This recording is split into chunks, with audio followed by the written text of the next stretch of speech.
Assalamualaikum warahmatullahi wabarakatuh. Waalaikumsalam warahmatullahi wabarakatuh. Segala puji bagi Allah yang telah memberikan nikmatnya kepada kita semua. Salawat berserta salam kita haturkan kepada junjungan kita Nabi Muhammad SAW dengan lafaz Allahumma sholli ala Muhammad wa ala ali sayyidina Muhammad. Baiklah pemirsa Bungo TV yang saya sayangi dan cintai karena Allah Subhanahu wa taala. Bagaimana kali ini kita dalam hari Jumat yang berbahagia, dan hari ini kita dalam pembahasan yang sama tentang syariat Allah dan hukum-hukum Islam. Pada tema kali ini kita membahas tentang taharah atau bersuci, dan telah hadir bersama kita kali ini sekali lagi Ustadz Qadri. Assalamualaikum Ustadz, bagaimana kabarnya hari ini? Alhamdulillah sehat walafiat. Mungkin pertama-tama kita boleh mendengarkan dulu bagaimana penjelasan sedikit tentang taharah atau bersuci ini, Ustaz. Iya, taharah itu kan bahasa Arab.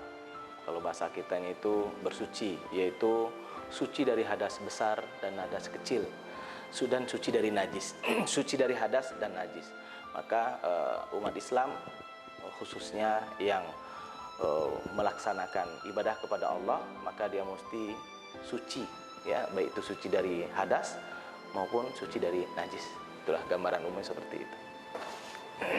Masya Allah. Kemudian Ustaz, penyebab orang yang dikatakan dia itu harus bersuci, Ustaz. Ya gitu ya, berhadas ya. Iya, berhadas. Jadi orang itu dikatakan tidak bersuci atau berhadas. Hadas itu terbagi dua, ada hadas kecil dan hadas besar. Hadas kecil itu keadaan kita dalam tidak berwuduk, nah itu hadas kecil. Ya, hadas besar kita dalam keadaan junub. Ya, kalau seperti mungkin kalau untuk hadas kecil kita tidak dalam keadaan berwuduk, dan hadas besar contohnya kita dalam keadaan junub, bisa mungkin penyebabnya keluar mani ya gitu ya, ataupun dalam haid suami istri yang termasuk bagi perempuan yang haid gitu ya, maka dia dihitung dalam keadaan hadas besar gitu. Kita kan dalam bersuci itu menggunakan media atau ya, oh ya, alat untuk bersuci alat gitu ya. Untuk bersuci. Kita kan menggunakan air, Ustaz. Ya. Jadi ada air-air yang boleh untuk bersuci dan tidak boleh, Ustaz. Ya. Jadi untuk bersuci itu ada beberapa media. Pertama boleh dengan batu yang suci, mungkin kalau zaman dahulu payah kali air gitu ya, ataupun tanah. Masih kalau tidak ketemu air namanya tayamum, mungkin di bab pertemuan selanjutnya kali ya. Dan ada dengan air, dan tidak semua air yang boleh untuk bersuci ya. Ada air yang suci tapi tidak mensucikan ya, dia suci tapi tidak bisa untuk bersuci. Dia seperti apa? Seperti air kelapa, ya, air tebu, gitu kan, aren. Dia air, tapi airnya tidak bisa untuk bersuci karena airnya cuma suci tapi tidak mensucikan. Ada air yang suci lagi mensucikan. Nah ini yang boleh untuk bersuci atau berwuduk ataupun untuk hal-hal yang seperti untuk mandi hadas besar misalnya, yaitu air yang suci lagi mensucikan, seperti air hujan gitu ya, air mata air, ada pokoknya air yang keluar dari bumi dan turun dari langit. Air itu adalah air yang suci lagi mensucikan. Kalau air itu tidak keluar dari bumi dan tidak turun dari langit, maka dia air yang suci bisa saja tidak mensucikan. Seperti saya sampaikan sebelumnya tadi, air kelapa contohnya gitu ya. Airnya tidak keluar dari bumi tapi di dalam kelapa gitu ya.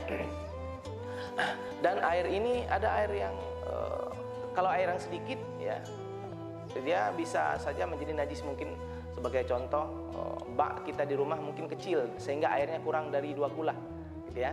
Kurang dari 2 kula, lebih kurang 270 liter apa ya, kira-kira itu ya, 2 kula itu.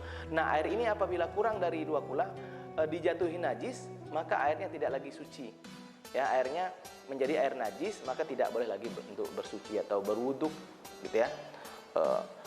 Tapi kalau airnya lebih dari 2 kulah, mungkin baknya besar gitu ya, dijatuhi najis, maka airnya masih bisa dikatakan air yang suci lagi mensucikan karena airnya banyak gitu ya. Sebelum berubah bau, warna dan rasanya. Kalau sudah dijatuhi najis berubah bau, warna dan rasanya, maka itu airnya najis gitu ya. Kecuali airnya mengalir ya, airnya mengalir. Mungkin gitu sekedar gambaran. Untuk bersuci maka tidak boleh kita berwudu dengan air kelapa, nggak boleh. Oh, kita cari keliling nggak ada air, oh ada air kelapa, nggak boleh. Atau air sirup gitu misalnya, wah ini pakai air sirup enggak boleh gitu ya. Apalagi banyak air yang suci lagi tidak mensucikan. Nah, itu. Insyaallah, baiklah pemirsa, itulah sekilas tentang pembahasan toharoh, dan mungkin kita akan break dulu sebentar. Kita kembali lagi setelah pesan-pesan yang berikut ini.